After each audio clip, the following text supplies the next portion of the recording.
Stories of betrayal and deceit can be very chilling, but the case of Godwin is particularly unsettling. This is a story that serves as a stark reminder to be cautious about who you choose to share your life with. It is easier said than done, right? It's a cautionary tale that goes beyond superficial attraction and delves into the importance of character and truthfulness in a marriage, even in a relationship, okay? This sad article is going to explore the tragic events surrounding Godwin's death and the shocking revelations that followed afterwards. It's a very shocking story. So, on the 19th of January 2022, Godwin Ikoiwak, I'm sorry if that's not how to pronounce it, traveled from Uyo to Ikono after being called by his in-laws for a meeting. He attended that meeting, but he did not come back home. That's a shocking tale.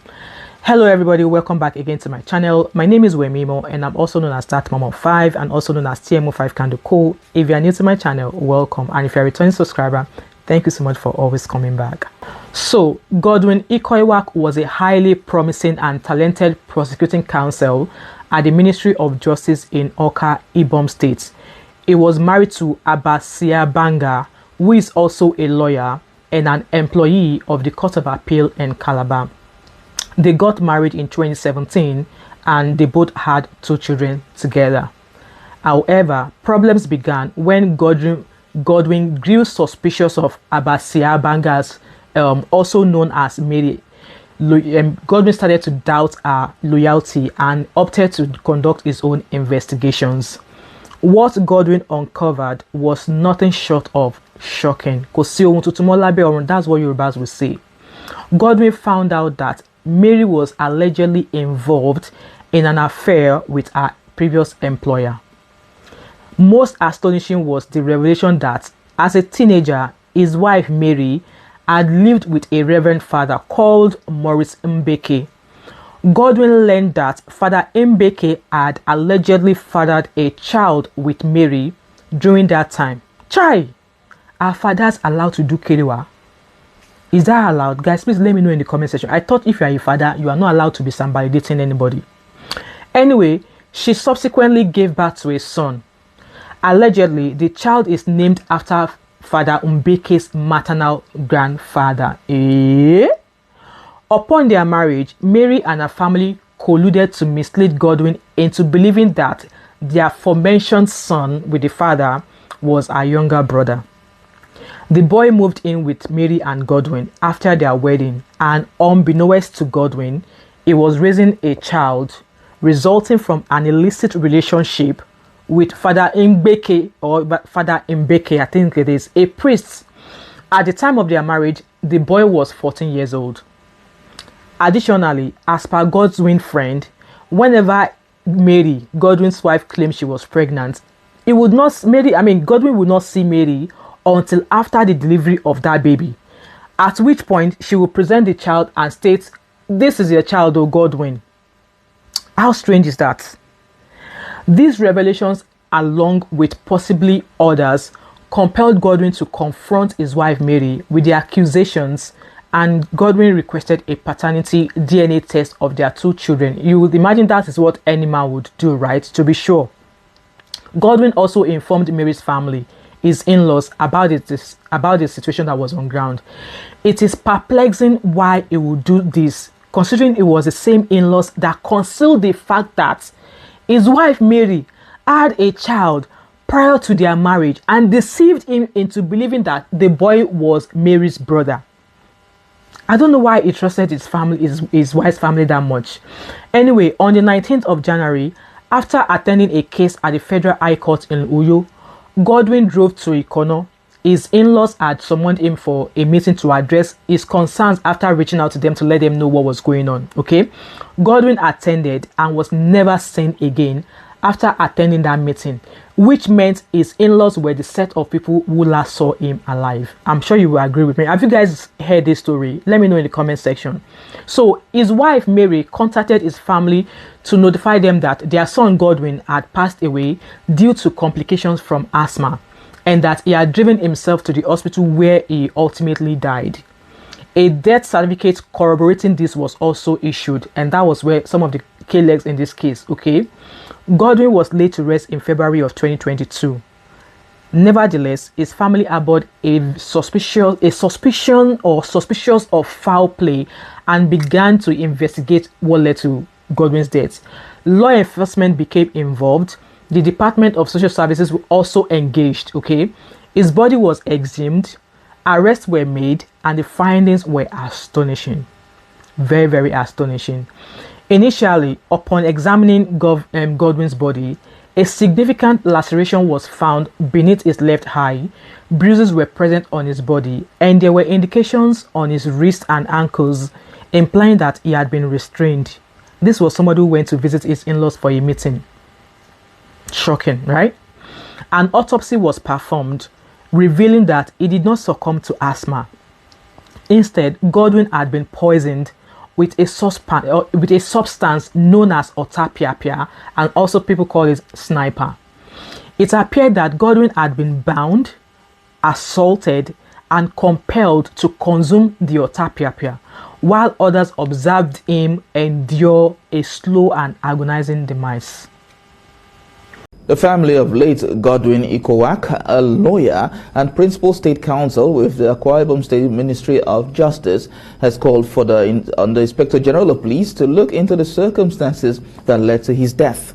Sister to Mr. Ikoiwak said his wife told the family his death was as a result of an asthma attack, but results of an autopsy indicates a toxic substance, a popular rat poison called sniper, were in his system.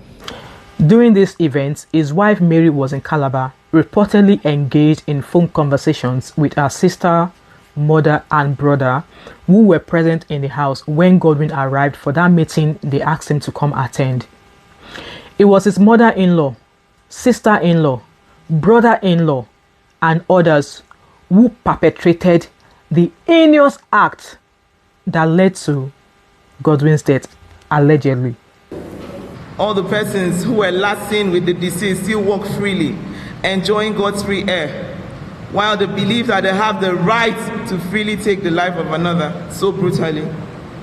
The President, Nigerian Bar Association, the Chairman, Nigerian Bar Association, Uyo Branch, and the Chairman, Law Officers Association of Nigeria, Akwa Ibom State.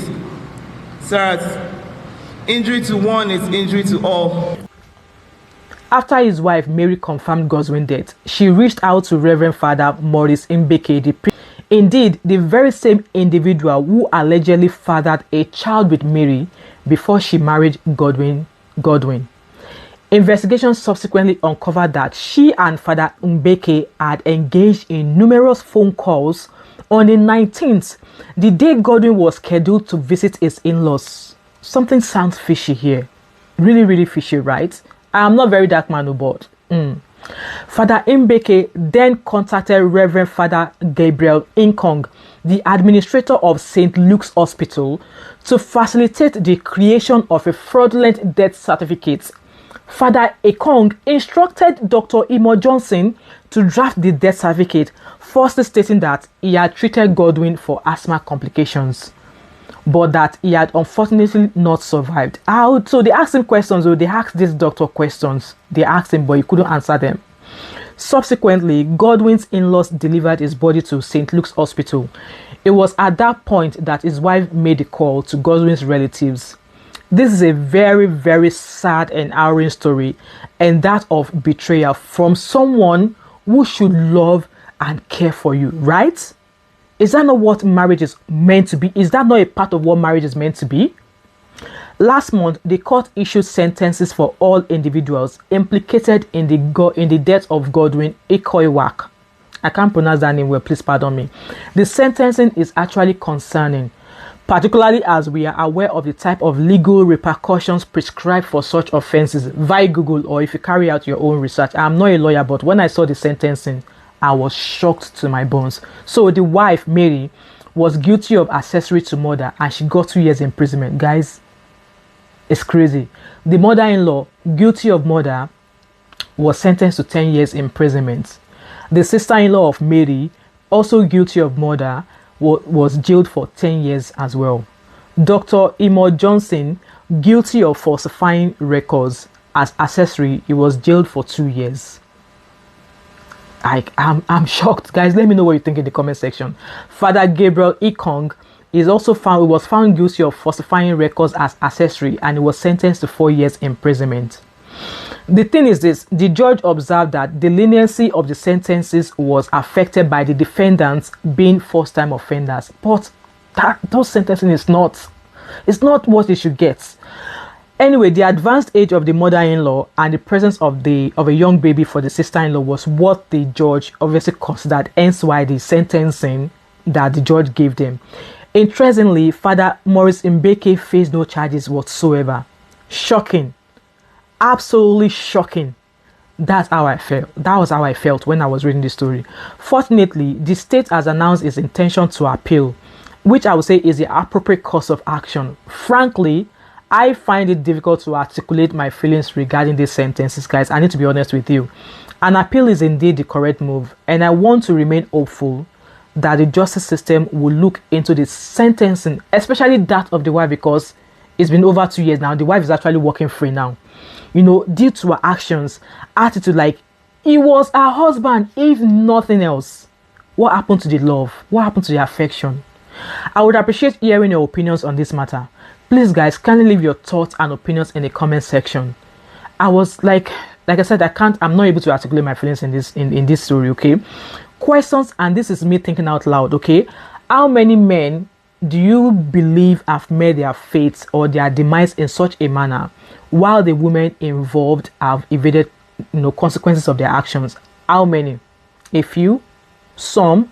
Let me know in the comment section. And I know there's multiple cases like this of women. We hear it every day. The sole reason this case is being discussed here is that her in-laws did not allow her to evade accountability. Why is she walking free now? You may also be surprised by the number of men and women who have been killed in Nigeria by their wives, husbands, mistresses, friends of their wives, of girlfriends, among others. However, due to the mindset that views life as a divine gift that can be taken away, justice is seldom pursued for these individuals. Guys, please drop your thoughts and opinion in the comment section, because for me, I really don't know what I want to feel about this. A cautionary tale. The case of Godwin is a tragic reminder that appearances can be deceiving, and it highlights the importance of 1.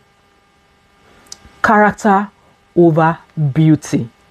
Choosing a partner based on inner qualities rather than superficial attraction. And she get beautiful face, she get boobie, she get front. It should be more than that. 2. Trust and honesty. Building a relationship on a foundation of truthfulness and transparency. I can't emphasize this enough. You have to be vigilant as well. Being aware of red flags and addressing concerns promptly. Don't say, I'll wait till I get married. Don't wait till I will have children before you address these things. Family support. The importance of having a strong support system to help navigate difficult relationships, difficult situations. Marriage is not all bed of roses, okay? While justice may have been served to some extent, the lenient sentencing leaves a bitter taste in my mouth, and I'm sure in the mouth of Godwin's family. Godwin's story serves as a somber warning. Be careful who you marry, for your life may actually depend on it. What are your thoughts on this case?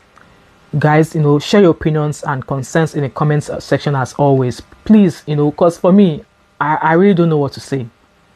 I really don't know what to say. It's shocking. Now, what this story means: justice versus medical officialdom. The clash between the family's unearthed autopsy and the hospital's original death certificates underscores tensions within Nigeria's judicial and medical systems. Domestic tragedy with broader implications. Allegations that a spouse and relatives were involved elevate this from a personal tragedy to a case with deep ethical and legal implications. The wife na lawyer, husband too na lawyer. I don't know. Slow path to accountability. From the initial death in January of 2022 to the convictions in the middle of 2025, this saga highlights challenges in Nigeria's prosecution of high-profile or politically sensitive cases. Guys, let me know what you think in the comment section. Okay, this is not just a story of a murder, it's a story of hidden lives, religious betrayal, and a man who got too close to a truth no one wanted to expose. I'm sure you know that truth. Anyway guys, thank you so much for watching till now. Please don't hesitate to like, drop a comment in the comment section, subscribe, share this video, and I shall see you in another video. All right, this is a very sad one, but hey ho, that's what it is. I'll see you guys later.